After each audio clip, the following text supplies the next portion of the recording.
Читаем парламентскую газету от 18 января 2018 года под номером 1. Статья «Алкоголь намерены убрать из интернета». Алкогольный рынок планирует очистить от подделок с помощью ужесточения ответственности продавцов и потребителей. Уже с начала 2018 года будут штрафовать тех, кто размещает информацию в интернете о дистанционной продаже алкоголя. Также законодатели предлагают снизить минимальную крепость водки, ввести обязательную маркировку бутылок, чтобы в неучтенную тару не разливали паленый алкоголь, и изменить минимальную цену спиртосодержащей продукции. Сократят ли эти меры количество нелегального алкоголя? В законе о госрегулировании производства и оборота этилового спирта не предусматривается производство менее крепкой водки, чем 38-градусная. Хотя по соответствующему ГОСТу водка – это напиток с содержанием этилового спирта от 37,5 до 56%. Законопроект вице-спикера Совета Федерации Евгения Бушмина,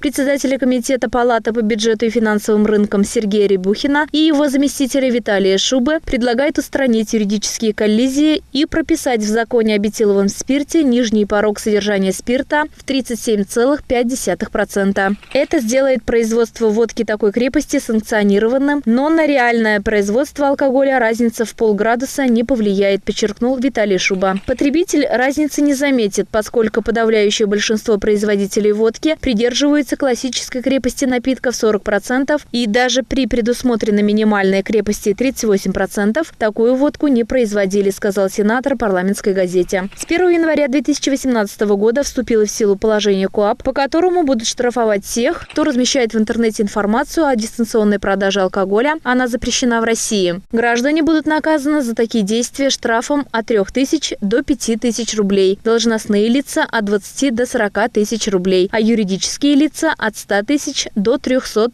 тысяч рублей. А с 1 июля 2018 года могут вступить в силу поправки в закон об этиловом спирте, призванные усилить контроль за производством и реализацией нелегального алкоголя. В декабре 2017 года сенаторы Евгений Бушмин, Сергей Рябухин и Виталий Шуба предложили обязать стеклозаводы маркировать свои бутылки уникальными знаками изготовителя и буквой «А», что будет означать их предназначение для розлива напитков крепостью более 28%, а также разрешить продавать стеклотару только тем производителям, у которых есть лицензии. Самим же производителям и продавцам нельзя будет наливать и реализовывать водку и другой крепкий алкоголь в стеклянных бутылках без маркировки или пластиковой таре. Дело в том, что водки сегодня продается на сумму вдвое большую, чем официально произведено, рассказал ранее Рябухин. И разливается паленая продукция в неучтенные бутылки, чего можно избежать, если повысить ответственность не только тех, кто производит суррогаты, но и тех, кто поставляет им стеклотару.